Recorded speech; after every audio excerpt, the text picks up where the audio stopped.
اما بعد فاعوذ باللہ من الشیطان الرجیم بسم اللہ الرحمن الرحیم الصلاۃ والسلام علیکہ سیدی یا رسول اللہ وعلی آلکہ و اصحابکہ سیدی یا حبیب اللہ۔ عزیز سامعین محترم، ہر ایک نے اس دنیا سے جانا ہے اور مقررہ وقت جب آ جاتا ہے تو پھر ایک لمحہ دیر کیے بغیر ہم اپنے اس محبوب بندے کو قبرستان قبر کے حوالے کرنے چلے جاتے ہیں۔ لیکن یہاں دیکھا گیا ہے کہ ہمارے پاس وقت کی قلت کی وجہ سے اس میت کے لیے وقت ہی نہیں ہوتا ہے۔ ہم صرف اس کے ورثاء تک اپنی حاضری لگوانے کے لیے جاتے ہیں اور حاضری لگوا کر کے فوراً واپس جانے کی کوشش کرتے ہیں۔ آئیں، اگر آپ میت کو غسل دینے سے دفن کرنے تک اس کے ساتھ رہتے ہیں تو کیا اجر و ثواب ملتا ہے۔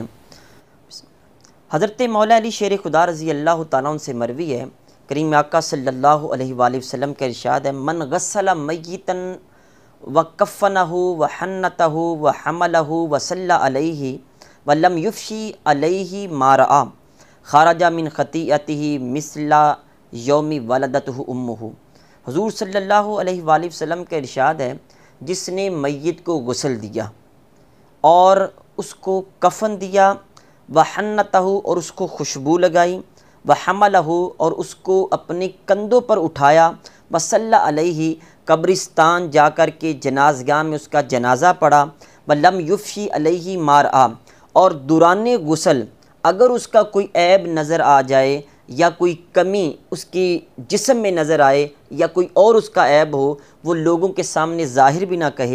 کرے، خرج من خطیئتی مثل یوم ولدتہ امہ، تو وہ ایسے اپنے گناہوں سے پاک ہو جاتا ہے جیسے وہ اپنی پیدائش کے دن خطاؤں سے بالکل پاک صاف تھا۔ اب عزیز سامعین محترم، اس کے اندر کچھ چیزیں غور طلب ہیں۔ فرمایا جس نے میت کو غسل دیا۔ اب ہم دیکھیں ہم کتنا میت کو غسل دیتے ہیں۔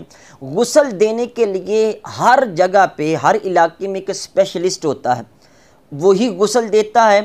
اور اس کے علاوہ سگے بیٹے یا سگا باپ میت کا جو ہے وہ غسل دینے سے ڈرتا ہے، کتراتا ہے غسل دینے سے، حالانکہ جائیداد پہ قبضہ وہی کرتا ہے، وارث وہی ہے اور اسی کے پاس سب کچھ آنا ہوتا ہے، وہی اس کی میت سے ڈر رہا ہوتا ہے۔ ہم نے تو یہاں تک دیکھا جس کمرے میں اس کی میت پڑی ہوتی ہے،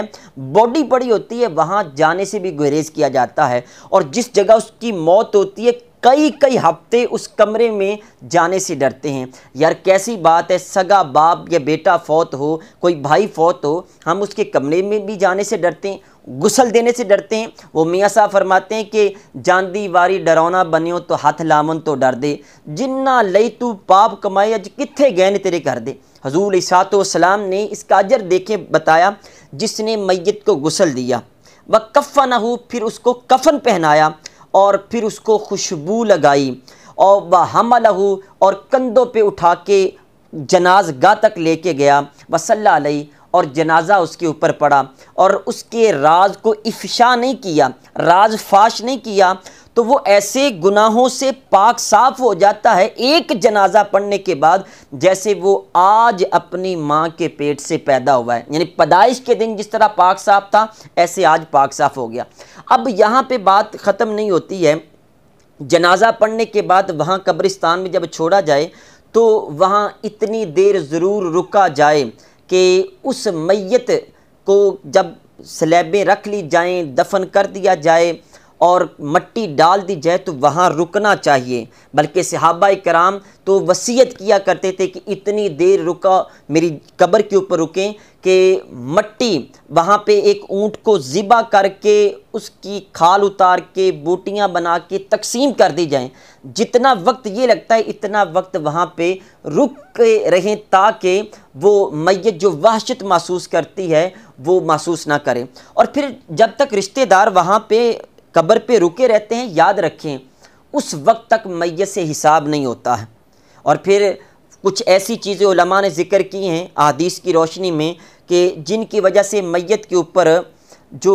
حساب کتاب ہے وہ شروع نہیں ہوتا ہے یا حساب قبر نہیں لیا جاتا، ان میں سے ایک یہ بھی ہے کہ جمعے کی رات یا جمعے والے دن جو شخص فوت ہو جائے اس کے اوپر بھی حساب قبر نہیں لیا جاتا۔ اسی طرح جو طاعون کی بیماری میں مر جائے یا طاعون کی بیماری کے اوپر صبر کرتا رہے یا جہاد کی تیاری کرنے والا ہو، ایسے افراد سے حساب قبر نہیں لیا جاتا۔ تو ان فضیلتوں کو دیکھتے ہوئے حساب قبر سے بچنے کے لیے اگر کوئی شخص جمعے کے شب یا جمعے کے دن سے پہلے فوت ہو جائے تو لوگ اس کے لیے حفاظ کرام ان کو ہائر کر لیتے، وہ وہاں پہ تلاوت قرآن کرتے رہتے جمعے کی شب تک، کیونکہ جمعے کی شب کو پھر حساب نہیں ہونا، اور اس سے پہلے جب تک رشتہ دار وہاں پہ موجود رہیں کہ حساب کتاب نہیں ہوگا۔ آئیں عزیز سامعین محترم، اپنے پیاروں کو اس دنیا سے رخصت کرتے ہوئے وہ تمام ان کے ساتھ محبتیں اختیار کی جائیں جو ان کو قبر میں بھی جا کے فائدہ دیں اور حشر میں بھی ان کو فائدہ دیں۔ اللہ تعالی عمل کرنے کی توفیق عطا فرمائے۔